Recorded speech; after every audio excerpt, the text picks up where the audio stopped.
48 laws of power. आज हम इल्म की बातें में इस किताब यानी 48 लॉज ऑफ पावर पर बात कर रहे हैं। साथियों, इस किताब का जो पहला कानून है ना, वो ये है कि नेवर आउटशाइन द मास्टर, यानी मास्टर से, आका से, अपने मालिक से आगे कभी मत निकलिए। तो साथियों, ये बड़ी अजीब बात है। राइटर कहता है कि अगर आप पावरफुल होना चाहते हैं, आप अपने बॉस की अथॉरिटी को भी इंजॉय करना चाहते हैं, आप स्मूथली तरक्की करना चाहते हैं, तो फिर उसके लिए पहला कानून पता क्या है? यह है कि नेवर आउटशाइन द मास्टर। अपने मास्टर से ज्यादा तेज बनने की कोशिश मत करें, उनसे आगे निकलने की कोशिश मत करें। चलिए इसके ना मतलब एस्पेक्ट डिस्कस करते हैं जरा। देखिए, वो पहला वर्ड यूज करता है, पहला पॉइंट यूज बताता है, कहता है कि फ्लैटर योर सुपीरियर्स, यानी अपने जो सीनियर्स होते हैं उनको फ्लैटर करें। फ्लैटर का मतलब हो गया यानी उनके साथ, उनको खुशामदाना अल्फाज उनके साथ बोलें, उनकी खुशामद करें, उनके साथ चापलूसी वाली जुबान इस्तेमाल करें। चलो ये जरा नेगेटिव वर्ड हो गया चापलूसी वाला, हम इसको जरा बदलते हैं, पॉजिटिव वर्ड लेके आते हैं ना। हम ये कहते हैं कि चलो आप उनकी तारीफ करें। मुनासिब तारीफ तो समझ आती है ना। देखिए साथियों, जब तक आप अपने बॉस की मुनासिब तारीफ करते रहेंगे, आप उसकी गुड बुक्स में रहेंगे। अगर आप बॉस की गुड बुक्स में रहेंगे तो आप तरक्की करेंगे, आप बॉस की गुड बुक्स में रहेंगे तो आप पावरफुल रहेंगे। अगर आप बॉस की गुड बुक्स में रहेंगे तो आप बॉस की अथॉरिटी, आपकी अथॉरिटी, ठीक है, बॉस भी सिक्योर और आप भी सिक्योर। ठीक, तो राइटर कहता है कि जी फ्लैटर योर सीनियर्स। अच्छा, यहाँ पे एक बड़ी कमाल बात है, ये जरा गौर कीजिएगा, एहतियात कीजिएगा कि जो फ्लैटरी होती है ना, ये नेगेटिव कनोटेशन वाला वर्ड है ना, तो उसमें क्या है, फ्लैटरी के में खुशामद, चापलूसी, ये पकड़ी जाती है।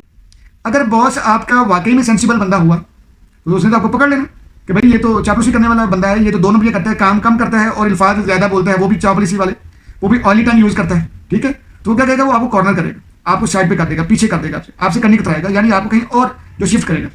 लेकिन अगर बॉस हुआ तारीफ सुनने वाला, खुशामदें सुनने वाला हुआ, तो फिर तो है जी आपके बारे में आ रही। ठीक, लेकिन सच्ची बात तो ये है कि हमें बीइंग अ ह्यूमन बीइंग या being a sensible human being, हमें अगर कोई तारीफ करनी है ना, तो हमें संजीदा तारीफ करनी है, हमें रियलिस्टिकली चलना है, रियलिस्टिक सेंसिबली हमने चलना है। ठीक, तो पहली बात यह है, कहते हैं कि फ्लैटर योर सीनियर्स। ठीक, दूसरी बात यह है कि कहते हैं कि अवॉइड ओवर कॉन्फिडेंस। अपने आपके अंदर हो सकता है कि आपकी मालूमात ज़्यादा हो सकता है कि आपके अंदर कॉन्फिडेंस अच्छा हो सकता है कि आपकी स्किल बहुत आला, ठीक है ना, हो सकता है कि आपके अंदर बहुत सारी खूबियाँ हों, यानी वो वाली खूबियाँ भी हों जो बॉस के अंदर ना हो। बॉस भी इंसान है, कुछ चीज़ों में बहुत अच्छा हो सकता है, कुछ चीज़ों में बॉस में वो खूबियाँ कम हो सकती है ना। वो माइंड मान लेते हैं कि आप में कॉन्फिडेंस बहुत ज़्यादा है, आपके अंदर लर्निंग बहुत ज़्यादा है, आपके अंदर स्किल्स बहुत ज़्यादा है, आप बहुत कमाल बंदे, ठीक है, लेकिन क्या है, तो कहते हैं कि अवॉइड, फिर भी आप अवॉइड करें ओवर कॉन्फिडेंस से। आपने ओवर कॉन्फिडेंट नहीं होना। अगर आप कॉन्फिडेंट रहेंगे, अगर आप ओवर स्मार्ट बनने या ओवर कॉन्फिडेंस होने की कोशिश करेंगे तो मारे जाएंगे। ठीक है, इसलिए कोशिश करें कि ओवर कॉन्फिडेंट नहीं होना, ज़रूरत से ज़्यादा चालाक बनने की, पुरएतमाद बनने की कोशिश नहीं करनी। ठीक, जितना मामलात आपके अपने कंट्रोल में रहेंगे उतने फायदे में रहेंगे। ठीक है, देखिए आप ना, आपके अंदर स्किल बहुत ज़्यादा मान लिए, लेकिन आपकी स्किल से अगला बंदा थ्रेट में रहेगा, इनसिक्योर रहेगा, वो कहेगा यार ये बड़ा चालाक बंदा है, ये कल को मुझे ओवरटेक कर सकता है, ठीक है ना, कल को ये मेरी सीट पे आ सकता है, तो इसको अभी से पकड़ो, अभी से साइड पे करो। ठीक है, तो इसलिए कोशिश करें कि try to be realistic, don't try to be over smart. Over smart बनने की कोशिश मत कीजिए। The 48 laws of power. आज हम इल्म की बातें में द 48 लॉज ऑफ पावर को डिस्कस कर रहे हैं। राइटर कहता है कि never put too much trust in friends and learn how to use enemies. दोस्तों के ऊपर बहुत ज्यादा ट्रस्ट मत करें और दुश्मनों से भी फायदा लेना सीखिए। पहली बात, राइटर कहता है कि फ्रेंड्स कैन बिकम कंप्लेसेंट। दोस्तों के यहां नरम गोशे हो सकते हैं और ये नरम गोशे नुकसानदेह होते हैं। कैसे? नंबर 2, राइटर कहता है कि फ्रेंड्स आर लेस सब्जेक्टिव। दोस्त हमेशा इमोशनली सोचते हैं, दोस्त हमेशा सिंपैथेटिकली रहते हैं, दोस्त लॉजिकली नहीं सोचते, इसलिए दोस्तों से मामलात करते हुए एहतियात करें। नंबर 3, राइटर कहता है कि फ्रेंड्स में betray you out of jealousy. दोस्त आपको दगा दे सकते हैं जेलसी की वजह से। साथियों, आपको पता है कि हमारे एक वजीर आजम हैं जिनके दो बेहतरीन दोस्त बदतरीन दुश्मन बन गए थे। जी आइए आज हम बात करेंगे। आखिरी बात, अरिस्टोटल। और अरिस्टोटल साहब ने कहा कि be wary of your friends, दोस्तों से चौकन्ना रहिए। आखिर ये अरिस्टोटल साहब ने ऐसा क्यों कहा? बिस्मिल्लाहिर्रहमानिर्रहीम। साथियों, आप देख रहे हैं इल्म की बातें और आज हम बात कर रहे हैं द 48 लॉज ऑफ पावर के ऊपर। आज हम दूसरे कानून पे बात कर रहे हैं। दूसरा कानून पावर का ये कहता है कि never put too much trust in friends, दोस्तों के ऊपर भैया ज्यादा रिलाय नहीं करना, दोस्तों के ऊपर ज्यादा एतमाद या ज्यादा ट्रस्ट या भरोसा नहीं करना, दूसरों को जरूरत से ज्यादा दोस्तों को अपने भेद नहीं देने, क्योंकि हमें तो पता है कि घर का भेदी फिर लंका ढाए। ठीक है, तो ये ख्याल करना है। राइटर कहता है कि ट्रस्ट नहीं करना ज्यादा। इसकी बहुत कमाल मिसाल है। राइटर ये कहता है कि ट्रस्ट, एतमाद जो होता है ना, वो होता ही टूटने के लिए है। हम अक्सर कहते होते हैं, ये हमारी ही बात है, हम कहते हैं कि trust is to be broken only. भरोसा या ट्रस्ट तो होता ही टूटने के लिए है।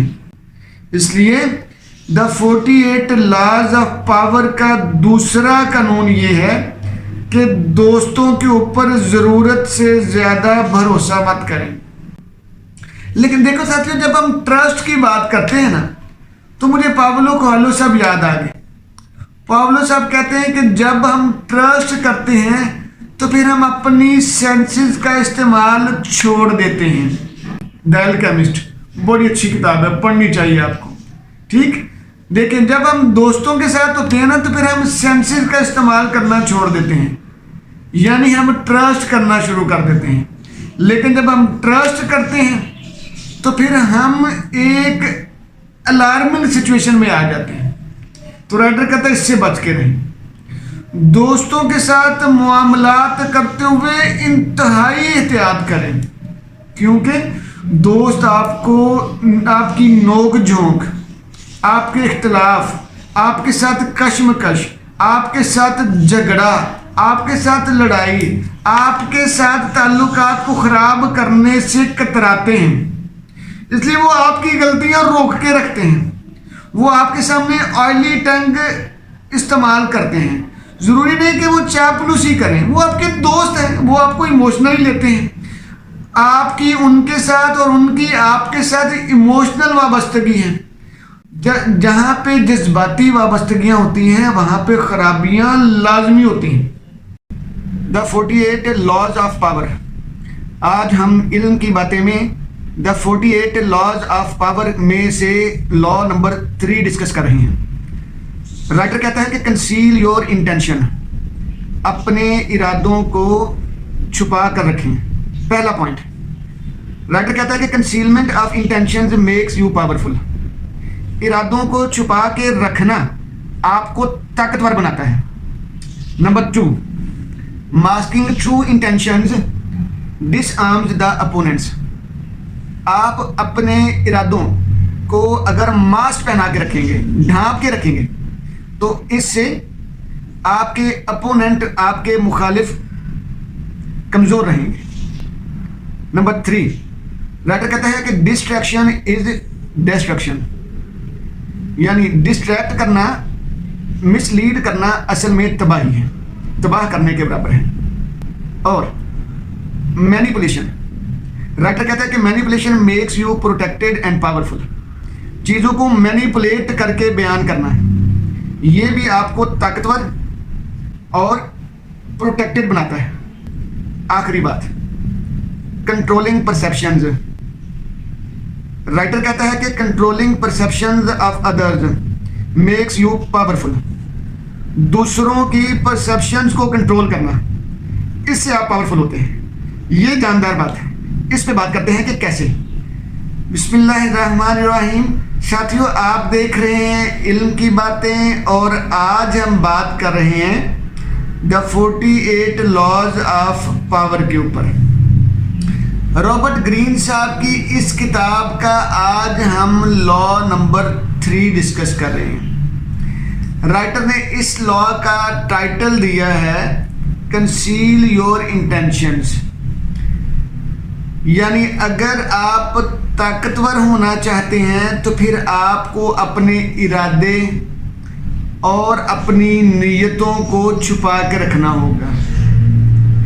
यानी वक्त से पहले अपना इरादा और अपनी नीयत या अपने काम करने की वजह को डिस्क्लोज नहीं करना। इस्लाम ने भी इसकी बड़ी अच्छी वजह बयान की है, आगे हम इस पर डिस्कस करेंगे इंशाल्लाह। तो उसका पहला पॉइंट राइटर ने कहा है कि concealment of intentions makes you powerful. भाई अगर आप कामयाब होना चाहते हैं, अगर आप पावरफुल होना चाहते हैं, आप ताकतवर बनना चाहते हैं, आप द एक्यूमुलेशन ऑफ पावर चाहते हैं, ठीक, तो फिर क्या होगा? सबसे पहला पॉइंट आपके पास ये है कि कंसीलमेंट ऑफ इंटेंशंस। आपको अपने इरादों को छुपा के रखना पड़ेगा।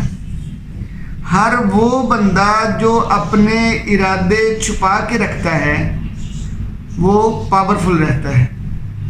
हर वो बंदा जो अपनी नीयत, अपना काम करने की वजह, अपना इरादा अपने तक रखता है, उसको बताता नहीं फिरता, उसको डिस्क्लोज नहीं करता है, वो पावरफुल रहता है।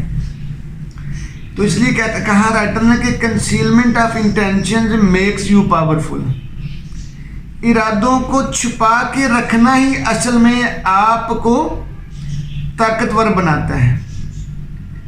ठीक, देखो साथियों, जितनी चीजें आपकी कंसील्ड होंगी ना, आपकी छुपी हुई होंगी, ढांपी हुई होंगी, ढकी हुई होंगी, उतना आप सिक्योर्ड होंगे, प्रोटेक्टेड होंगे। लेकिन जितनी आपके अंदर ओपननेस होगी उतने आप ज्यादा वल्नरेबल होंगे। ठीक है, आप इजी टू अटैक्ड होंगे। The 48 laws of power. आज हम इल्म की बातें में इस किताब के 4th लॉ पे बात कर रहे हैं। Always say less than necessary. हमेशा जितना जरूरी हो उससे भी कम बोलें। यानी राइटर ये कहता है कि अगर पावरफुल बनना है तो फिर आपको अपनी बातचीत को कम करना होगा। पहली बात, द लेसर यू से द लेसर यू रिस्क। यानी जितना कम आप बोलते हैं उतने कम खतरे में रहते हैं। यानी जितना कम आप बोलते हैं आप उतने ज्यादा महफूज और पावरफुल बनते हैं। नंबर 2, राइटर कहता है कि engaging others imagination makes you powerful. दूसरे लोगों की इमेजिनेशन को एंगेज करने से आप पावरफुल होते हैं। ये आज हम जानेंगे कि एंगेजिंग इमेजिनेशन से क्या मुराद है। और तीसरी बात, राइटर ये कहता है कि लिसनिंग मेक्स यू पावरफुल। यानी सुनने वाला अमल आपको ताकतवर बनाता है। और नंबर 4, इंटेलिजेंट अपीयरेंस। राइटर कहता है कि intelligent appearance makes you powerful. यानी आप ऐसे दिखाई दें कि आप इंटेलिजेंट हैं, ये आपको पावरफुल बनाता है। इसी तरह बहुत कमाल। नंबर 5, राइटर कहता है कि your words are the weapons of others against you. आपके अल्फाज दूसरों के आपके खिलाफ हथियार बन जाते हैं। तो जरा सोच के अपने अल्फाज को बहुत सोच समझ के इस्तेमाल करें। ठीक, और आखिरी बात कहता है मिस्ट्री एम्पलीफाइज रिस्पेक्ट। तजस्सुस जो होता है ना वो इज्जत को बढ़ावा देता है। आज बात करते हैं कि कैसे। बिस्मिल्लाहिर्रहमानिर्रहीम। साथियों, आप देख रहे हैं इल्म की बातें और आज हम बात कर रहे हैं द 48 लॉज ऑफ पावर के ऊपर। साथियों, आज हम ना इसका 4th लॉ डिस्कस कर रहे हैं और वो बहुत कमाल है और शायद आपको घिसा पिटा भी लगे। क्यों बोला? साथियों कहा गया है कि always say less than necessary, हमेशा ज़रूरत से कम बोलें, यानी खामोश रहें। खामोशी इबादत है, ये हमने बारहा सुना है। खामोश रहना अच्छी बात है, ये हमने बारहा सुना है। अक्लमंद लोग कम गो होते हैं, ये हमने बारहा सुना है। खामोश रहना अक्लमंदी है, ये हमने बारहा सुना है। इसलिए हमें लगता है कि ये आम सी बात है, ठीक, लेकिन साथियों ये बहुत ही मुश्किल और बहुत अहम बात है। देखो, खामोश रहना बड़ा मुश्किल काम है। मेरा ख्याल ये है कि ये भी practice makes a man perfect वाली बात है। यानी हमने प्रैक्टिस, बोलने की इतनी प्रैक्टिस है, बोल बोल के अपने आप को बोलने वाला ही मखलूक बना ली हुई है, ठीक है। यानी हम गैर ज़रूरी बोलने वाली मखलूक बन गए हैं। देखिए, हमारे यहाँ बहुत अच्छा रूल है, ठीक है, 1 माउथ 2 ईयर्स, यानी 2 ईयर्स 1 माउथ रूल।